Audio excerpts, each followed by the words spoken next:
And that was Lucas Carvajal. Now moving on, just days ahead of the 30th anniversary of what is known in Colombian history as the Palace of Justice siege, relatives of those who were forcibly disappeared continue denouncing the impunity surrounding the cases. Our correspondent Natalia Margarita has more on this. She filed this report.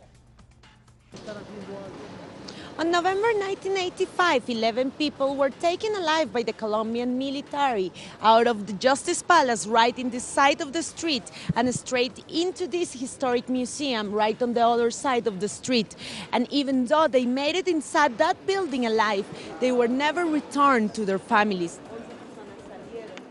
Among those who have been tirelessly seeking for their relatives is Pilar, who was left alone with her 4 daughters after her husband, a waiter at the Palace of Justice, was forcibly disappeared. I never really had to tell my daughters what happened, or who their father was, and how much he loved them.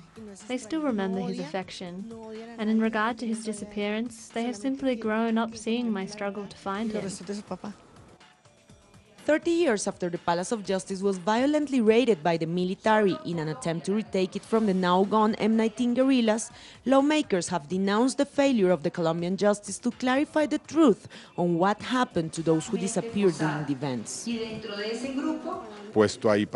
In a context in which the justice system has been settled up for impunity, it becomes even more understandable that a crime such as the forced disappearance has faced enormous difficulty.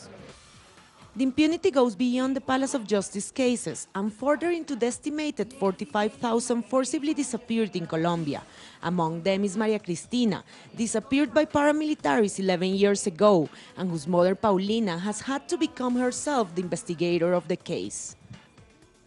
There has never been a political willingness from the state. We, the victims of forced disappearances, have turned into the investigators ourselves. We have to go to the prosecutors already with the investigation, telling them where our relatives are and what happened to them. The Inter-American Court of Human Rights has already convicted the Colombian state for the Palace of Justice disappearances. Now the relatives hope the country's justice system finally establishes responsibilities and returns the bodies to their families. Natalia Margarita, teleSUR, Bogata.